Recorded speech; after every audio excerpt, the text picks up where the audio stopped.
Welcome to వేదిక TV. బంగ్లాదేశ్లో హిందువులను అరెస్ట్ చేశారు. అరెస్ట్ చేసిన ఆయన విడుదల చేయాలని చెప్పేసి ఇక్కడ అబిట్స్లో భారీ ఎత్తున ధర్నా చేపట్టడం జరిగింది.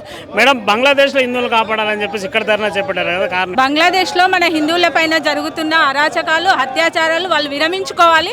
అలాగే మన కృష్ణ స్వామీజీని వాళ్ళు అరెస్ట్ చేశారు కదా, వెంటనే విడుదల చేయాలని మా యొక్క కోరిక. వాళ్ళ జెండా కంటే పైకి ఎత్తుకు ఎగిరేసినందుకే, ఏ హింస చేయకుండా ఖాళీ జెండా ఎగిరేసినందుకే వాడికి అంత దమ్ముంటే, మరి మన భారతదేశంలో వాడు పొద్దుకు 5 సార్లు నమాజ్ చదువుకుంటా, ప్రతి సంవత్సరానికి 4 సార్లు గ్రీన్ జెండాలు ఎగరేసుకుంటా, అది మన భారతదేశంలో తిరుగుతుంటే మనం పెట్టిన భిక్ష కదా వాళ్ళకి. అది మన ఖాళీ ఒక స్వామీజీ ఎగరేసినందుకే వాడికి అంత వచ్చిందంటే, మరి మన దగ్గర తింటున్నాడు, పంటున్నాడు, అన్ని చేస్తున్నాడు మన భారతదేశంలో.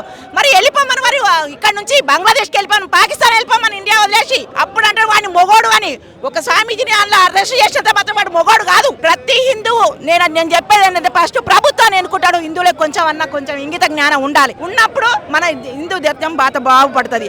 లేకపోతే ఇట్లనే ఉన్నవంటే పక్క కింద నీళ్ళు వచ్చినాక పాముకి ఎన్ని పాలు పోసినా అది విషమే కక్కుతుంది.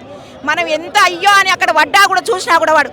ఇదే ఇస్కాన్ వాళ్ళకి మొన్న అన్నం పెట్టింది వీళ్ళే, నీళ్ళు ఇచ్చింది వీళ్ళే, చచ్చిపోతున్నాను కాళ్ళు పట్టుకున్నారు.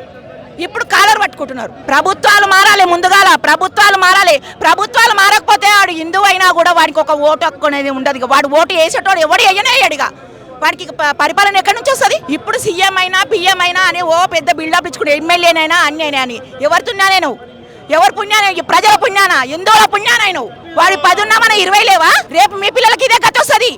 సీఎం కానీ ఎవరు కానీ మినిస్టర్లకు అందరికి చెప్తాడు, ఇది మీ పిల్లలకు కూడా ఇదే గతి వస్తుంది. లేదు వద్దు అని అంటే మీ పిల్లలు కూడా రేపు పాకిస్తాన్ కింద వాడు పెట్టింది ఇంకా నాకు కూడా కూర్చోవాల్సిందే అంతే.